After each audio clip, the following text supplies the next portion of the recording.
안녕하세요. 다들 패시브 인컴, 월급 말고 또 다른 돈줄 꽁뿌시잖아요. 그래서 많은 분들이 배당주 투자에 뛰어드시죠. 근데 이게 배당 많이 준다고 덥석 물었다가는 진짜 큰일 날 수 있거든요. 오늘 이 내용을 쭉 훑어보면서 어떻게 하면 그 함정을 피하고 똑똑하게 배당주 투자를 할 수 있는지 그 성공 체크리스트를 한번 같이 점검해 보겠습니다. 자, 이런 화면 딱 보면 어떤 생각 드세요? 와, 이 고배당주 지금 사도 괜찮을까? 아마 다들 이런 고민 한 번쯤은 해보셨을 거예요. 수익률이 막 두 자릿수고 이러면 눈이 돌아가죠. 정말 솔깃한데 잠깐만요. 여기에 네 라고 바로 대답하기 전에 우리가 꼭 반드시 짚고 넘어가야 할 게 있습니다.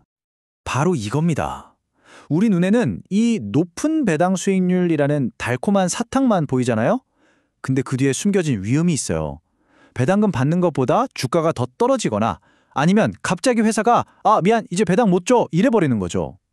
이게 바로 그 유명한 가치 함정에 빠지는 첫걸음입니다. 그래서 진짜 중요한 건 마인드를 바꾸는 거예요. 성공은 가장 높은 수익률을 쫓는 게 아니라 배당을 지속할 수 있는 기업을 찾는 것이다. 이 말이 핵심입니다. 지금 당장 숫자가 높은 게 중요한 게 아니고요. 이 회사가 1년 뒤, 3년 뒤, 5년 뒤에도 꾸준히 배당금을 줄 수 있는 체력이 있느냐, 바로 이 지속 가능성이 모든 것의 열쇠입니다. 자, 그럼 이제 본격적으로 한번 파헤쳐보죠. 섹션 1, 엔진 점검하기입니다. 우리가 멋진 차를 살 때도 디자인만 보고 사지 않잖아요? 본능 열어서 엔진부터 확인하죠. 배당주 투자도 똑같습니다. 이 회사의 심장, 이 엔진에 해당하는 재무 건전성부터 샅샅이 뜯어봐야 합니다. 아우, 재무 건전성 하니까 벌써 머리 아프시다고요? 걱정 마세요. 복잡한 거 다 빼고 딱 이 네 가지만 기억하시면 됩니다. 첫째, 당기순이익. 둘째, 영업활동 현금 흐름. 셋째, 이익 잉여금. 마지막으로 배당 성향. 이 네 가지가 이 회사가 배당을 줄 힘이 있는지 없는지 알려주는 아주 명확한 신호등 역할을 해줄 겁니다. 자, 첫 번째 신호등, 단기순이익입니다. 이건 정말 기본 중의 기본이죠. 배당금의 원천이 뭐겠어요? 바로 회사가 장사해서 번 돈, 즉 순이익입니다. 그러니까 최소한 최근 3년 동안 이익이 안정적이거나 아니면 쭉 성장하고 있는지를 꼭 봐야 해요. 근데 만약에 회사는 돈도 못 벌고 있는데 배당금만 늘린다? 이건 진짜 뭔가 잘못되고 있다는 아주 강력한 위험 신호입니다. 무조건 피해야 돼요. 두 번째 체크 포인트는 영업활동 현금 흐름, OCF입니다. 이게 왜 중요하냐면 장부에 찍히는 이익이랑 통장에 들어오는 실제 현금은 다를 수 있거든요. 배당은 뭘로 주죠? 그렇죠. 현금으로 줍니다. 그러니까 아무리 장부상으로 흑자라고 해도 회사 통장에 돈이 안 들어오고 있으면 말짱 꽝인 거죠. 본업으로 현금을 꾸준히 벌어들이고 있는지 이건 꼭 확인해야 합니다.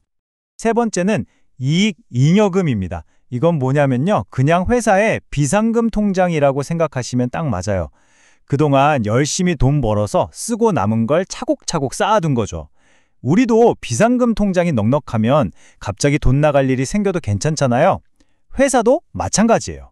이 통장이 두둑하면 혹시 실적이 좀 안 좋아도 여기서 꺼내서 배당을 줄 수 있어요. 근데 매년 이 통장 잔고가 줄어들고 있다? 이건 좀 불안한 신호겠죠? 자, 드디어 마지막 네 번째 점검 항목, 바로 배당 성향입니다. 이건 간단해요. 회사가 번 돈의 몇 퍼센트를 주주들한테 배당으로 나눠주냐, 이 비율이에요. 보통 30에서 70% 사이면 이 회사는 주주 환원도 잘하고 미래를 위한 투자도 하는구나 하고 안정적으로 봅니다. 그런데 만약 이게 70%를 넘고 심지어 100%를 넘는다, 이건 번 돈을 몽땅 아니면 빚내서 배당을 준다는 거거든요. 미래는 생각하라고 일단 인기만 얻으려는 거죠. 이건 정말 위험한 신호입니다. 이 그림을 보시면 한눈에 들어오죠. 저기 초록색 안전구간 30에서 70% 사이에 있는 기업을 찾아야 합니다.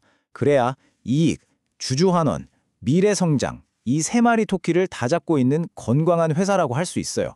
빨간색 위험 구간에 있는 기업은 지금 당장은 달콤해 보여도 그 배당 언제 끊길지 모릅니다.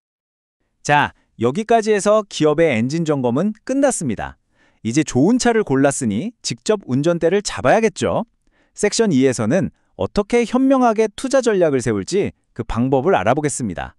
종목을 잘 고르는 것만큼이나 이게 중요하거든요. 이거 정말 많은 분들이 실수하시는 건데요. 바로 배당 낙의 함정입니다. 와, 내일까지만 사면 배당 준대? 하고 막차 타려고 직전에 주식을 사요. 그리고 배당을 받죠.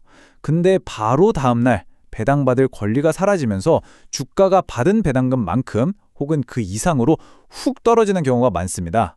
결국 배당금 먹으려다 주가 손실이 더 퍼지는 거죠. 이거 진짜 조심해야 합니다.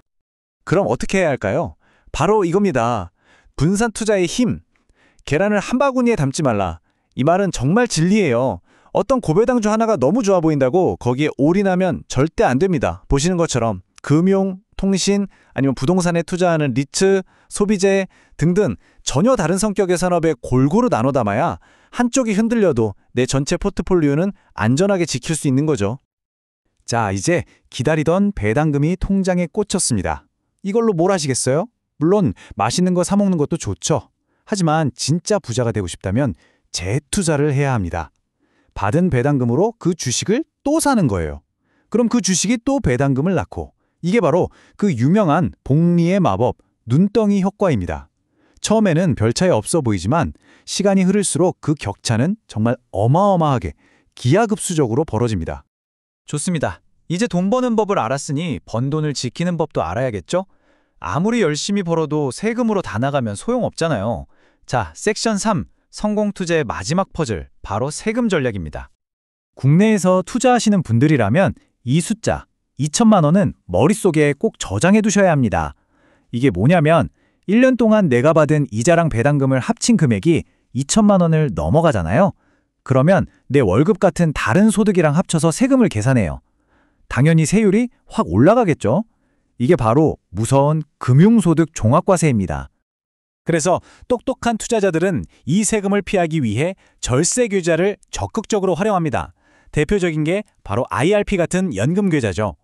일반 계좌는 배당받을 때마다 꼬박꼬박 세금을 떼지만 연금 계좌에서 투자하면 세금을 지금 당장 안 내고 나중에 연금으로 받을 때까지 밀어줘요.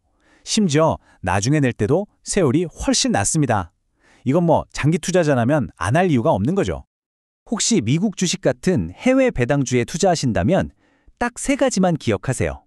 첫째, 해외에서 이미 낸 세금은 한국에서 공제받아서 이중으로 낼 필요 없다. 둘째, 외국 납부세 공제 꼭 신청해서 세금 돌려받자. 그리고 마지막으로 제일 중요한 거, 달러로 받으니까 환율이 오르고 내리는 거에 따라 내 수익이 달라질 수 있다는 환율 리스크는 항상 생각해야 합니다.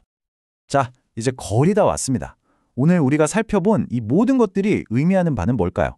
바로 단순한 수익률 추격자에서 기업의 진짜 주인이 되는 전략적 오너로 거듭나는 과정이라는 겁니다. 결국 핵심은 이 생각의 전환이에요. 눈앞에 높은 수익률 숫자에 혹하는 것에서 이 배당이 과연 지속 가능한가를 따져보는 것으로, 배당금 받자마자 팔아버리는 단타 생각에서 배당을 재투자해서 복리의 눈덩이를 굴리는 장기적인 안목으로, 바로 이 마인드셋의 변화가 여러분을 성공적인 배당 투자자로 만들어줄 겁니다. 자, 이제 마지막 질문을 던지겠습니다. 여러분은 배당금으로 오늘을 즐기시겠습니까? 아니면 내일의 더 큰 부를 키우시겠습니까? 오늘 받은 배당금이 오늘 저녁에 맛있는 식사가 될 수도 있고 10년 뒤, 20년 뒤 여러분을 경제적 자유로 이끌 씨앗이 될 수도 있습니다. 선택은 여러분의 몫입니다. 여러분의 진정한 목표는 무엇인지 한번 깊이 생각해 보시길 바랍니다.